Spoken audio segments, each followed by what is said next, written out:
We're going to continue on this topic, President Trump's first 100 days, with this week's expert panel of political and pro-life insiders.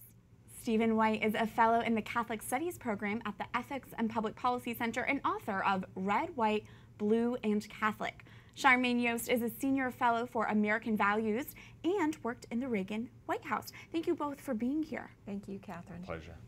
So, Stephen, first off, can you give us some context? What does the church say when it comes to pro-life policies and how they should be prioritized? Well, both in the gravity of the issue and the scale of the issue make the abortion issue a high priority, both for consideration of voters and for policymakers. Obviously, the dignity of human life is a foundational principle of Catholic social teaching. It gets should be considered weightily by voters. We've heard this from popes.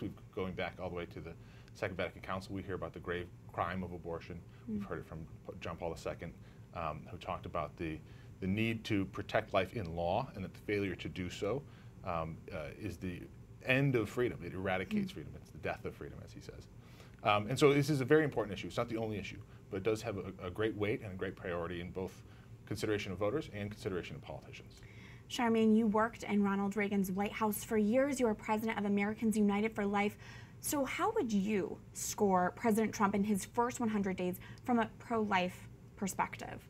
Well, Catherine, I'd start by saying that I think it's really important to emphasize that there's nothing really magical about 100 days. And part of the reason I start with that is I'm a little concerned about the fact that we're seeing this construct used as a way to kind of beat the president over the head and to say that, you know, this is this measurement that we're going to use. We are just at the start of 4 years, possibly 8. There's so much more to go down the road and so many opportunities in front of us.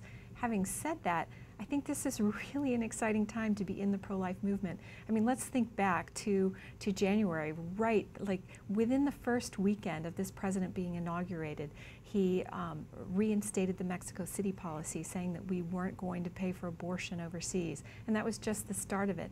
I don't think we've really, you know, things have been going so quickly, everybody's kind of taking a deep breath, but let's not race over the fact that Judge Gorsuch was just confirmed to the Supreme Court. That's a monumental achievement. If the president did nothing else, even in this entire year, that would be a tremendous accomplishment to have put someone who is a constitutionalist on the Supreme Court.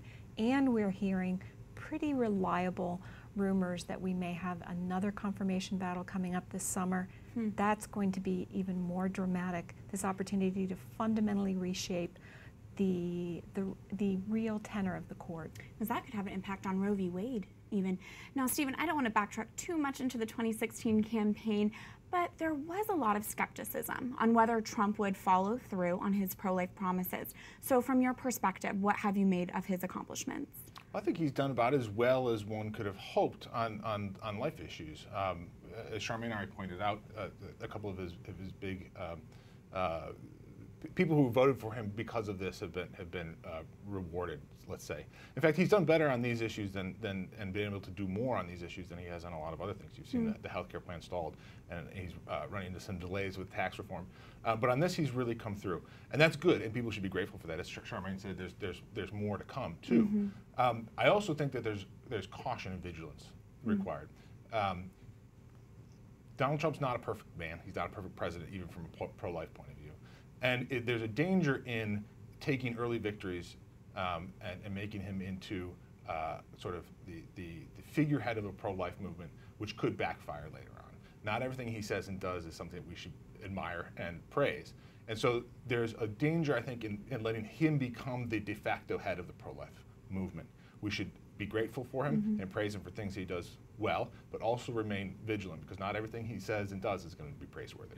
Well, if I can piggyback off of that, Stephen, I think it's really important to underscore the fact that no, he's not the head of the pro-life movement. He's the president. And going back to your point about my background, starting out my career in the Reagan White House, I was in presidential personnel. And one of the things that President Reagan became known for was the theme that personnel is policy. And that's why it's important to say this is not just about Donald Trump. It's about the fact that he has brought in with him an entirely new administration. And across the board, even from Trump skeptics, we've been hearing people saying, you know what, this is a really good cabinet. This is really good appointments that we're seeing across the board.